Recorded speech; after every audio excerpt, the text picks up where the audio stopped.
Welcome, everyone, to the second episode of Leadership Reimagined, where we explore finding new energy to ignite creativity.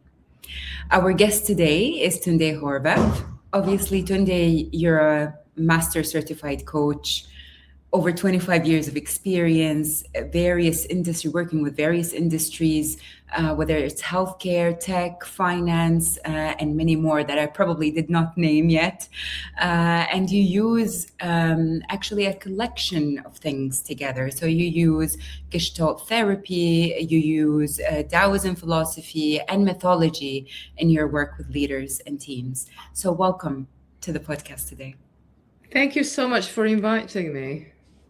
Yeah, no, it's our pleasure. We're very grateful to have you on this episode. And in today's episode, obviously, our topic is leading from the in-between. Now, when I first started to reflect on this topic, I'm trying to understand what is the in-between. So the best way I could think of it maybe is a metaphor. So it's almost like I'm in between things. So I'm going to the airport. I know I've got a flight to catch.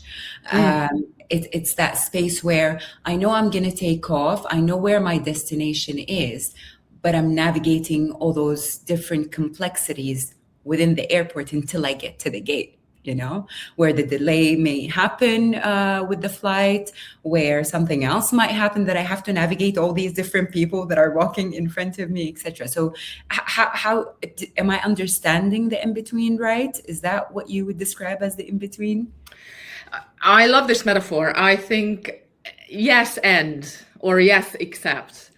It is like going through an airport, except that you are building the airport as you're going through it, which makes it really, really hard. Because once we're in a physical airport, you kind of get into a channel and you're led through because a structure is there. When you're in the in-between, that structure is not there. You are actually building it, or we as leaders build it.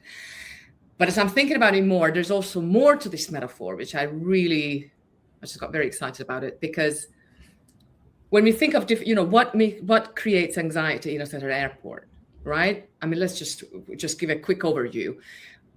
There is anxiety about going through passport control because the lines may be too long or whatever. So there's this whole identity check. So in the in-between, something happens to our identity. The old identity doesn't really hold. There's this whole stress about who am I really now? The other piece that we get stressed about is our luggage, which in this case I may just call it baggage, right? Like, what is the baggage? What is it that we're bringing from previous experiences? And what gives me a lot of anxiety when I stand in line with my luggage is like, did I pack enough? Or did I leave something at home? So when we leaders think about resources, it's like, is there enough? Or is it too much of this kind or not enough of the other kind? And then there's this whole piece about what you just already referred to, like which gate?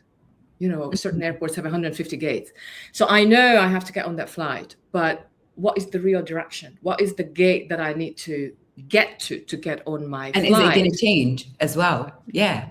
Is it going to change? And am I going to make it? And how do I know that I'm actually at the right gate? So all of these, and this is really the hard part about being in the in-between, they all trigger certain anxieties within us, because as I said at the beginning, we're inventing the airport as we're going through it. It's also a source of huge excitement. So there's a lot of there's this whole creative energy which we want to talk about. There's a whole creative spark or source available to us if we know how to tap into it.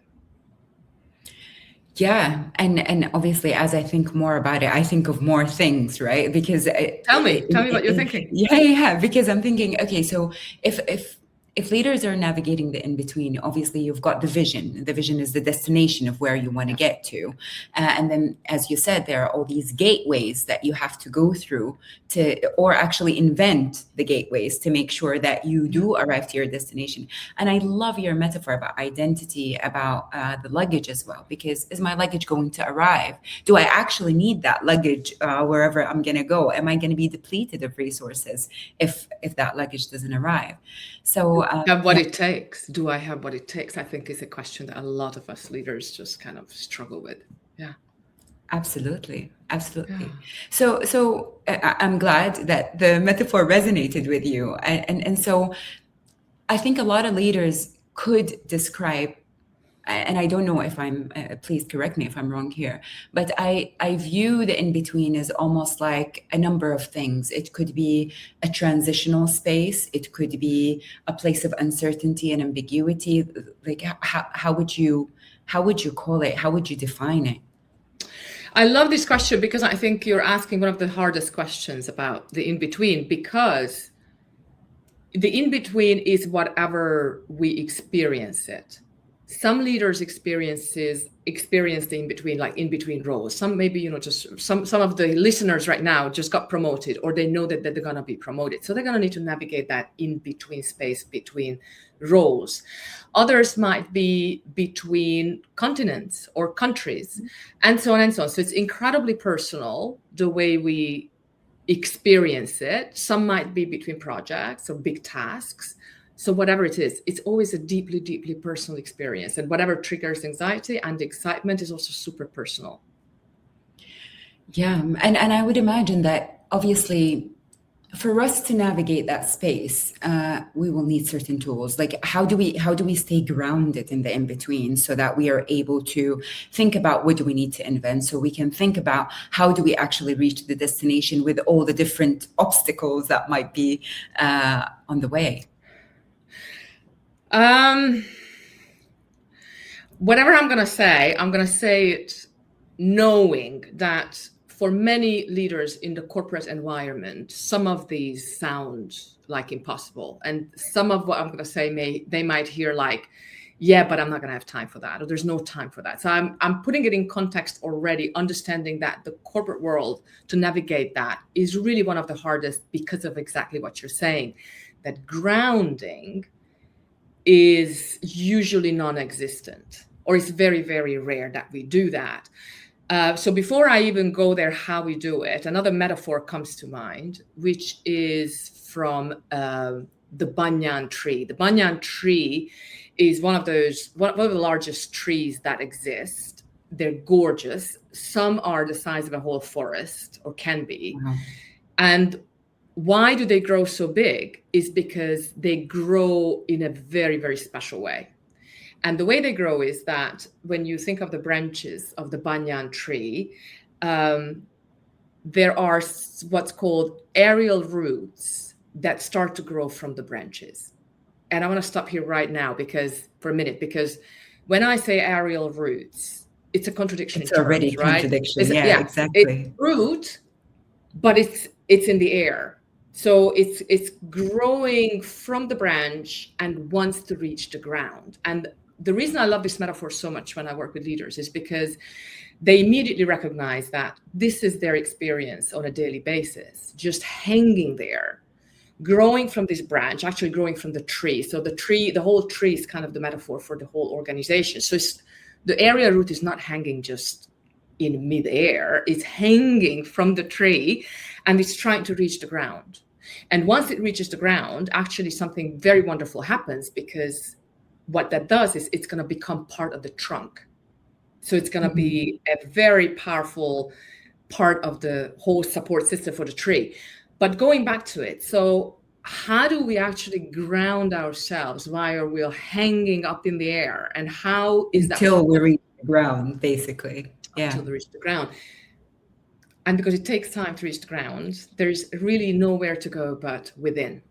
So what leaders can do, and this is what I'm saying, that I know it's hard to actually probably just start as a habit, but if once it becomes a habit, you cannot not do it. Just connect with who we are, just connect with myself, and kind of turn my attention a little bit within instead of always out there. We constantly monitor as leaders the environment, the team, the organizational, the politics, whatever is happening out there, and very rarely turn it inward. I love this metaphor because a number of things come to my mind, right? So we started by saying, okay, so how do I ground myself? And you started talking about the aerial root that's hanging from the tree, and it's wanting to reach the ground. But also, as you said, there is a connection, right? There is a connection to the bigger organization that it's often forgotten, that you feel that you're on your own trying to navigate all the different things of the in between. So on the one hand, if I understood you correctly, the way to ground is to actually maintain that connection with yourself and with the whole. So I'm going to maybe add one more layer to the question by saying, how do we stay connected with ourselves and with the other? Because yeah, okay, fine. If I'm going to connect with the other, I can, reach out to my colleagues and get some sort of nourishment, just like this aerial root can get some nourishment from the tree. But how do I make it a habit to actually stay connected with myself? So actually, you already named the two sources of energy, of fresh energy. Like, how can we renew our energy is by having or establishing a quality connection with ourselves and quality connections with others. And now, how do we do that? You're talking to someone who, for many, many, many years, I had absolutely no idea how to connect with myself. And the moment I realized that was probably one of the most painful realizations of my life or myself. And actually, that is the reason I became a Gestaltist, a Gestalt therapist, and then a Gestalt-oriented coach, because anybody who goes to a Gestalt workshop, the question is always, what do you notice inside? What do you notice in you? What do you notice, like either at the emotional level or physical level? What thoughts do you notice? Like, what's happening in you? And I always said, I have no idea. I don't know. Until it was like, I said, enough of this. I really want to learn this, because I realized this is not good, because I'm constantly focusing externally. I'm just noticing everything happening around me, just monitoring if everybody's okay. I'm a wonderful caretaker, making sure that everybody feels comfortable, everybody has what they need, always forgetting about myself. So for me, it was a long journey and quite a painful journey, actually, to slowly learn this. And the way I did it was that I established a habit, which at the beginning was really very unconscious. Like, I had to pause several times during a day and just ask myself, what am I noticing? Many times I didn't know. If we can just pause for a moment here, because this is really, really powerful. And thank you for actually sharing your personal story. Because one of the things that we find with leaders when we're asking, okay, so what are you noticing within you? And it causes a lot of frustration, because a lot of times it's almost like a space where they cannot get to. It's like a gated community, so to speak, that it's really hard to get by. And the response is normally, why are you asking me? What am I noticing? I'm trying to resolve a problem here, and you're telling me what am I noticing within me? How is this relevant to what we're trying to do here? Exactly. So what would you say about that? Well, welcome to many of my coaching sessions with leaders. That's exactly the reasoning I get. Like some of my clients even ask me very nicely, please do not go there, until the realization comes that, can you please help me find my way there? Because what happens is, and this is really what's so powerful about the in-between, when we're navigating this transitional space, as I'm saying, whether it's between roles, between tasks, between projects, between continents, between companies, mergers and acquisitions, doesn't matter. If we navigate it from here up, and those who are just listening, I'm pointing to my neck. So it's almost like my shoulder level. So many of us use our skills, capacities, thoughts above shoulder level. So neck and above. That's not enough. We cannot. As in cognitively. Cognitively, intellectually, we need all that, but it's not enough. Because the thing about the in-between is that we all need our emotions. We all need our physical sensations, because our body signals so much. Our body signals like, pause, wait a minute, like take some time. or what is the hesitation? Take a step forward, stop hesitating. You know what? So the body sends so many signals. Our emotions send so many signals. This whole intuitive sense that we all have and share, and there's so much research out there, you know, kind of our second brain, like our gut, our whole gut system and stomach area is our second brain. I would sometimes argue actually it's our first brain, and then our brain in the head just kind of catches up. That without connecting to that, I think it's impossible to navigate the in-between in a successful way. Did I answer your question? Yes, absolutely. And actually, this sparks, obviously, another thought in my mind. So if the first step to navigate the in-between is connecting with ourselves, and noticing, as you said, what's happening with my body, what's happening with me generally, physically, emotionally, and mentally, then what happens then? I've noticed, okay, I'm anxious right now. I'm anxious. And then what? I'm anxious. What do I do about that? Too. You know, what do I do about that? Right? So great questions, Abrar, because so it's one thing that I notice my signal, whatever my body's sending me, and it's another thing to give it a name and then listen to it. So if we just constantly say like, yeah, I'm anxious, or I'm tense, or I'm stressful, that's almost like just navel gazing, right? I mean, you're just constantly registering like, this is it. So the beauty is, or the healthy functioning, it's actually got a beautiful cyclical way how healthy functioning does, is that we notice whatever's going on. Let's stay with this anxiety, and we give it a name, which you already did. And then I start to listen to it. Like, what does this anxiety want? What do I need? What is the need right now?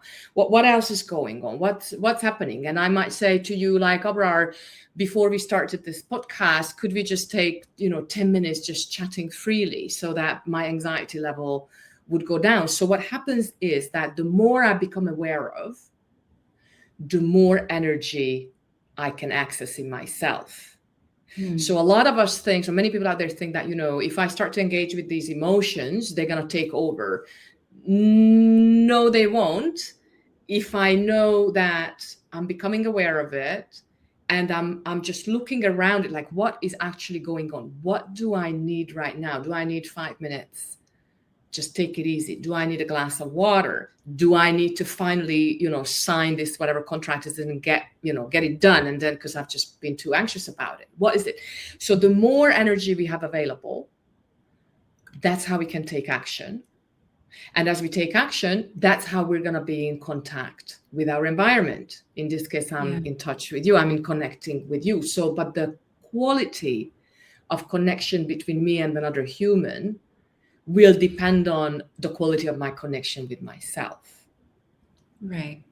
So this is also a great point, because what I'm deducing from this is that in order to actually notice and name, because noticing is one thing and naming is a totally different thing, and to actually name that, it could be a painful place, because it could be coming from an insecurity. It could be coming from a certain kind of fear. It could be coming from a multiple aspects around it. So maybe I'll invite you here, if you could perhaps share with us an example of to illustrate this process. Absolutely. What comes to mind is a leader, a client of mine, about a couple of weeks ago. And I'm not going to give a huge context, but a small piece of context is that there were some tragic circumstances in which they lost one of their team members. He died. And we were working with this leader because he was obviously, shocked by it. He was, he just couldn't get over it. He was so upset by it. He was looking at was there anything he could have done differently? Was there anything he should have done, could have done? But also just understanding that it is impacting him as a leader. And we started working, and what I noticed was very interesting, that every time he referred to the death of this colleague, he was calling it an incident. And so, this is also me noticing as a coach, or, you can also ask coworkers just to, come into a meeting and just notice what kind of words I'm using, or just kind of give me some feedback on some patterns. What do you notice about my, how do I engage, about my communication, my style, whatever. So we can do it without a coach as well. You can just do it, in the office with other colleagues. And so I gave him this feedback. I said, I noticed that, every time you talk about it, you call it an incident. I said, what would happen if instead of calling it an incident, you would call it the death of my colleague? Because that's what it was. And he was like sitting there thinking, he said, this is hard. I said, of course it's hard. I said, can you just then say that? And then can I invite you to, just to try say that? And he did. He was one of my very courageous clients. And he said that. He said, because of the death of my colleague, blah, blah, blah, blah, blah, whatever the sentence was. And I said, let's pause for a minute. What do you notice as you're saying this? And he said, it's got weight to it. And I said, what has weight to it? And he said, well, the words have weight to it. And I said, how do you know that? He said, I can feel it in my body. And I said, where do you feel it in your body? And then he was pointing to parts of his body. He said, I can just feel that weight happening inside me. And then, of course, I said, how do you feel about, how is the weight that is here now in the room and the way you are working or operating as a leader, is there any connection? Do they relate one way or at all, or they have nothing to do with each other? He sat there almost like, just going very deep inside himself. Like I could see that this man is right now putting together a pattern that he never really did.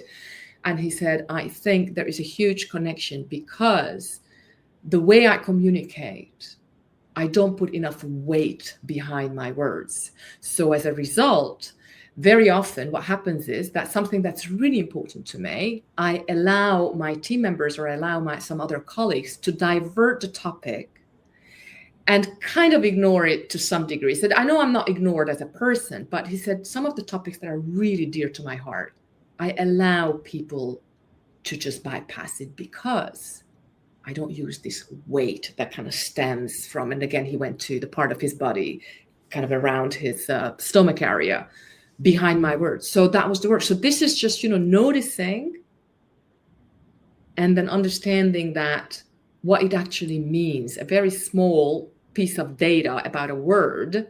I mean, a huge incident, of course, like a huge loss. Of course. But just a small word and what that means and what do you notice around that.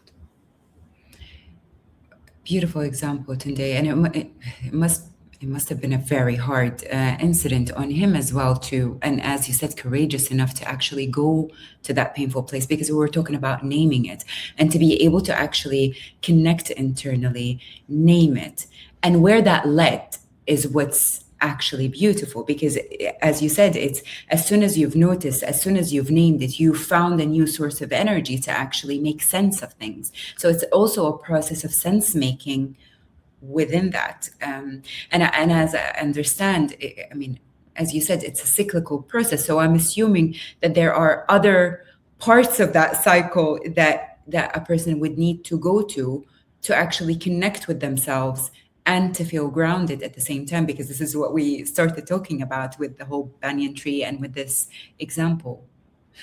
Absolutely. So what happens is that, when this leader next time goes to a meeting, and we also worked with his voice, because as soon as we were talking about the weight, interestingly enough, his voice dropped. So he had a much deeper voice because there was a lot more weight supporting that voice and the air that produces the voice.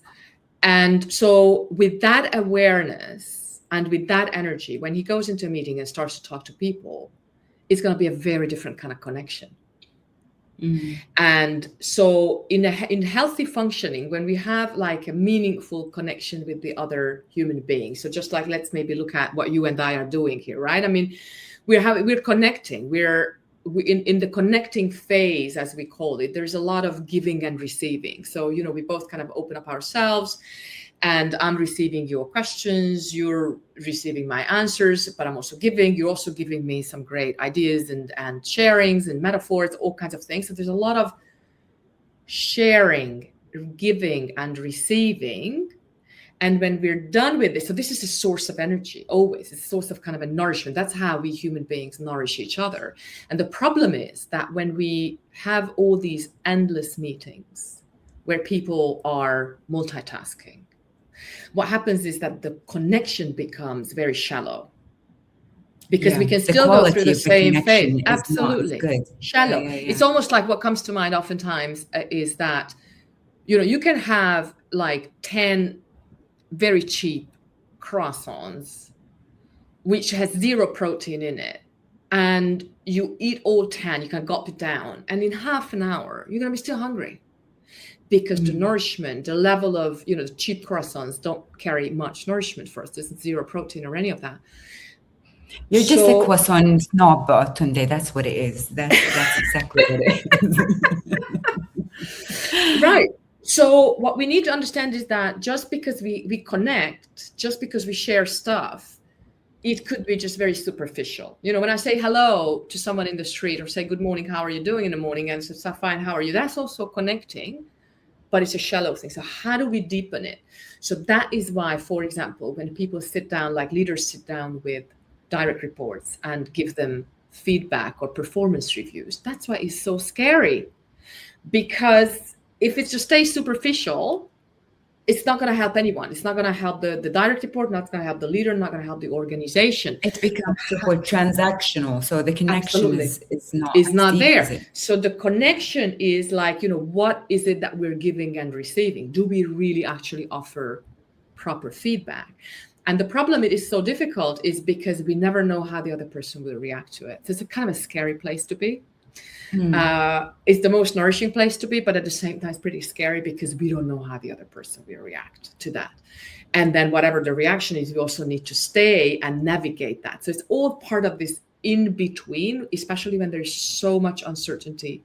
Everybody looks to the leader to like, give me some answers. And then the leader might just open up and share, let's talk about it, everybody.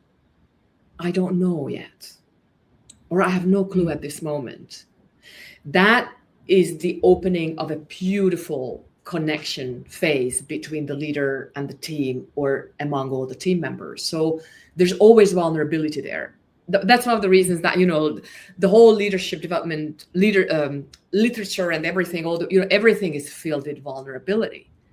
What I'm talking about, a meaningful connection, is full of vulnerability, because I'm opening up. And that's why it's hard, basically. But that's why. But also, as you said, yeah, it's beautiful. And it's also what we're talking about in terms of a source for creativity, because as soon as that connection is there. So let's go back to the cycle. So we're noticing, we're naming, we're connecting with others, creating meaningful connections. And then we're finding all of a sudden all this source of energy, whether it's within or actually even externally, because we are allowing ourselves to go into those difficult spaces to navigate them, and navigating the in-between. Absolutely. And between between the two people, there's also that space that can become super creative once we ignite creativity in one another. Because sometimes if you tell me something, I'm like, I haven't thought of that. But now as I'm hearing it, it's a bit like with the airport metaphor, right? I mean, yeah, a great metaphor. And as I'm thinking it like 3 seconds longer, yeah, all kinds of other thoughts come to mind, new thoughts that I didn't have before. But in healthy functioning, actually, once we have the connection, the problem in the corporate world is the following. We have the connection and we come to the end of it, like you and I may just, come to the end of this podcast, and we may pick up the next task immediately and start a new cycle. It's like, what do I need to tend to? I don't even notice what's in me, really. I'm just kind of, what do I need to, where's that energy and where's the next action? Where's my next connection? We may need to go on another call. So it becomes really problematic because we're stuck on just this energy, action, connection part of the cycle, but it has actually a very beautiful second half to it, that after our connecting, and it could be, as I'm saying, after like a performance review or a great meeting or not such a good meeting, this podcast, anything, after the end, what's really important is that we start to digest it. Meaning, I always encourage leaders at the end of every meeting, just ask people, what did you learn from this? That helps digesting whatever the experience was. So I'm asking them, like, harvest the wisdom, the collective wisdom, even if it's just you say, can I ask everybody at the end of this meeting, just say one sentence. What is your takeaway? What did you learn? What is your takeaway? What happened during this meeting? One thing that you can go to the next one and utilize it. And it could be something like, I don't want to do this like this. This is my learning, what not to do, but an idea or a way of questioning something, or so many things. And harvesting is super important. So as we're harvesting, that's kind of we're closing down. We start to kind of step back from it. And then when we depart, or kind of, you might get up after this podcast, I would get up from this, like there's this whole withdrawing from this experience. Hardly ever happens. The resting phase after that hardly ever happens, because what's really good that we just start, even if it's just 2 minutes or 3 minutes, we allow ourselves to take a bit of a rest. Because once we do that, that allows us to enter what is called the fertile space. And the fertile space, some call it fertile void. I don't like to call it void because it feels like nothing is there, but there's so much there. There's so much there, because that is really the source of our deepest creativity. And anyone who, if I ask anyone on this podcast, like, think of every time you take a shower, how many creative ideas you have. The reason is because, I know there are neuroscientific reasons for that as well, but there's all these explanations now. But it's because we are in this fertile space. We don't have to pay attention to anything. We just allow the water to flow. But if without the shower in the office, after these meetings, we just allow to sit, even if it's just 1 minute in silence, quietly, doing nothing. That's the hard part, because there's the judgment on it. I'm just doing nothing. I encourage my clients sometimes just, and I don't have time to do nothing. I don't have time for that one. Time, because that's not productive, but it's super productive. That is the source of our creative ideas. So I just often say to clients, like, just sit for a minute and stare. Just stare in the air, or close your eyes, whatever feels comfortable. Yeah. So it is hard that we do not allow ourselves to go there, even though it's filled with creative energy. Wow. This is obviously we know about the power of reflection. I don't think any leader out there has not come across the importance of reflection. And yet, still, until today, we have leaders that would say, well, I haven't got any time to reflect. The speed, the transformation, the obligations I have, I don't really have time to stare and reflect. Like, are you kidding me? Like, you want me to sit and reflect on what exactly, if that makes sense. So Totally. What are your thoughts around the leaders that would say, how important is reflection? Is it really that important? And that's really what they would say to us. I know. Although more and more leaders, I think, realize that they're kind of shooting themselves in the foot if they do not. And maybe another set of metaphor to bring in, and you might have mentioned it earlier, is the difference between dance floor and balcony. So operational level is happening in the dance floor, right? Everybody is like either in tune or out of tune or in sync, or different kinds of music. Some are faster, some are low. And oftentimes the leaders are dancing on the dance floor way too much, and they all know it. Because they say, like, I spent too much operationally. It's not my job, really. It's not, but I don't know how not to. And then maybe the question is, like, how do you get up to the balcony and look around there. So kind of create that space. And I think what is important is when a leader kind of takes time to go up to this metaphorical or symbolic balcony and look around there, it's so important not to make sense of it immediately, because it's hard to understand it. So our brain, the way the brain works is that immediately I need to make sense of it. I need to understand And it. I need to resolve. I need that and then the that's out of solution. sync. I need to quickly resolve that issue, you know? Isn't it? I mean, all of us operate that way, because if I don't, then turns out I might be a bad leader.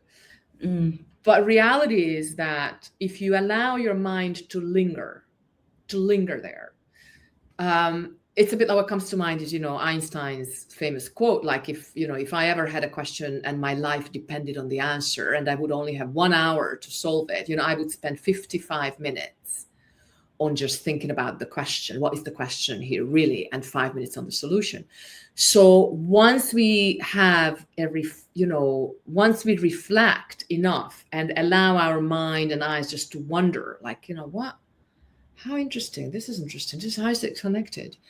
Like in my example, I never ever thought that the weight behind a word will lead us to the way he's feeling about as a leader, or feeling about himself as a leader.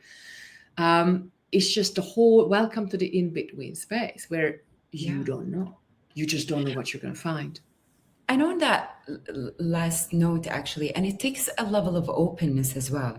It takes a level of openness and to see things as they are without bringing in the judgment right away of what needs to be done. So that space of nothing, of not doing anything, is absolutely important. I agree.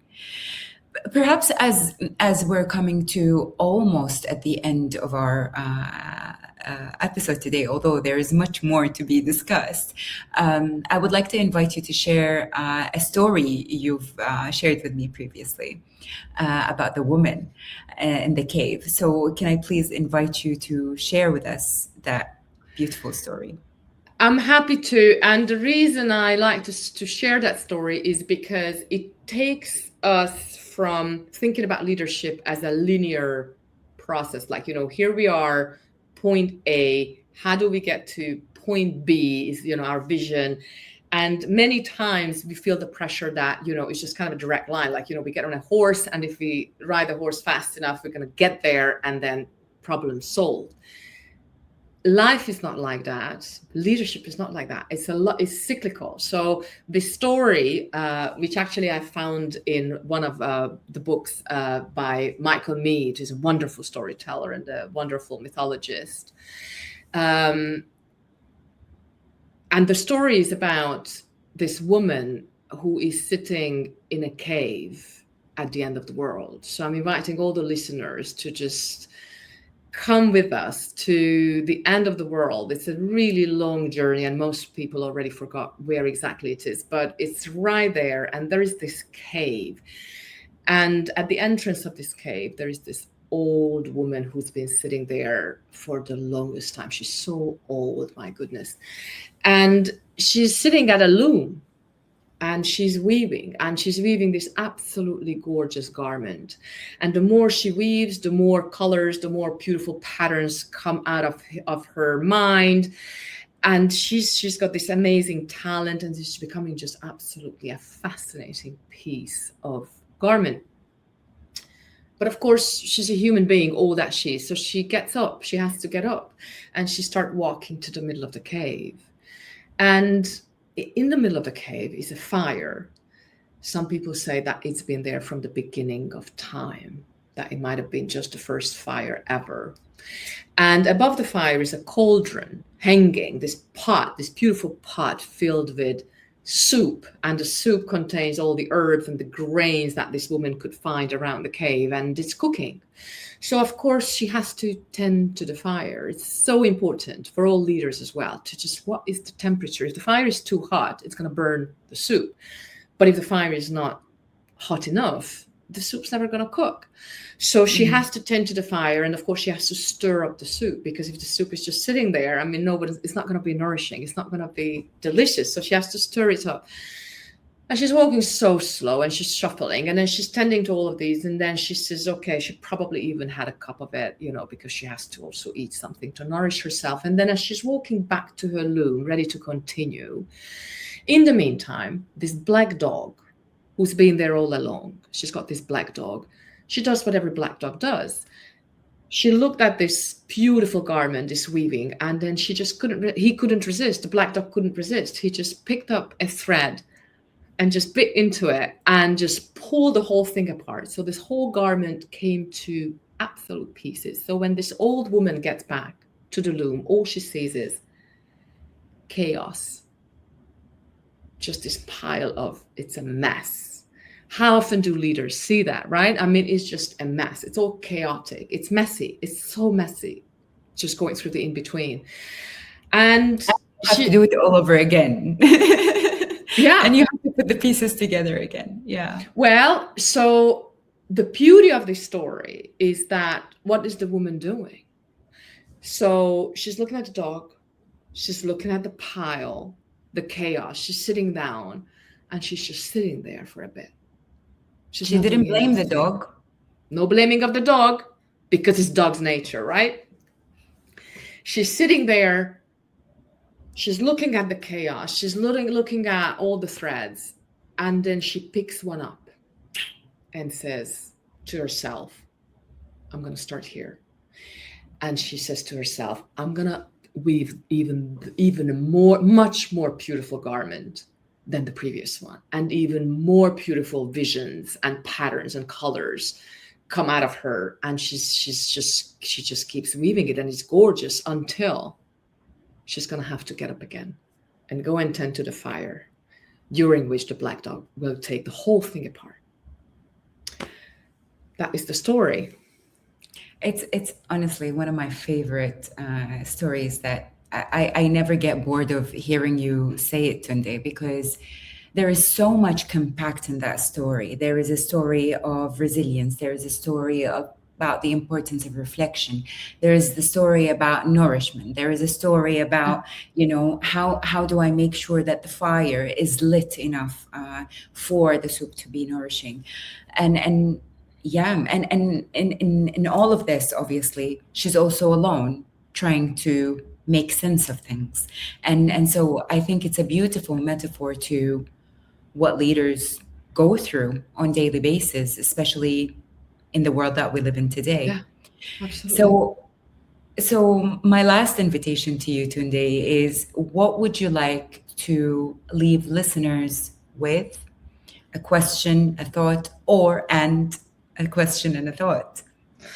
Maybe I will just stay with the story because it's right here now in our space. And the reason I love using this story with leaders as well, because it contains all the main functions that a leader needs to practice in a cyclical manner. So, we have to have the vision and we have to keep doing things. So it's a very active thing. Like, leaders need to actively do things to achieve the vision. In the meantime, there's going to be disruption. There's always disruption, whether it's coming from within the organization, from the industry, from the world, from wars, from AI, from COVID, doesn't matter. There's always going to be disruption and we need to deal with it as well. And some disruptions may need to come from us as we navigate the in-between, because if there's no disruption, how can we get through to the other side of it? And then there has to be maintenance. We need to maintain to the fire, as you say, we need to maintain to the soup, we need to make sure that we nourish ourselves, we nourish our team members. So it's got this cyclical nature. So maybe a question I would leave listeners with is that, and maybe I'm curious what you might answer even, like, if you think of these functions of maintaining the business and the vision and just doing a lot of things to achieve the vision and then disrupting, what am I doing what do I need to take apart in order to be more successful or get to where we really want to get to? The question is, which one are you most comfortable with? And which one are you least comfortable with? And whatever you're least comfortable with, then see how you can start practicing that. Or if you just say, no, I cannot do that, how do you find someone in the team who will do that function? I will definitely be reflecting on that today, and perhaps I'll call you up Please do. and I'll be discuss happy it to a little hear. bit more. No, but thank you so much, Tunde, for your time. I loved this episode with you, and I hope that you did the same as well. Thank you to all the listeners. We invite everybody to share their experiences, share their thoughts with us. I know that Tunde would like to hear from you as much as we'd like to hear from you. So thank you again, and until next time with our third episode. Thank you so much for having me, and looking forward to staying in touch. Absolutely. Thank you.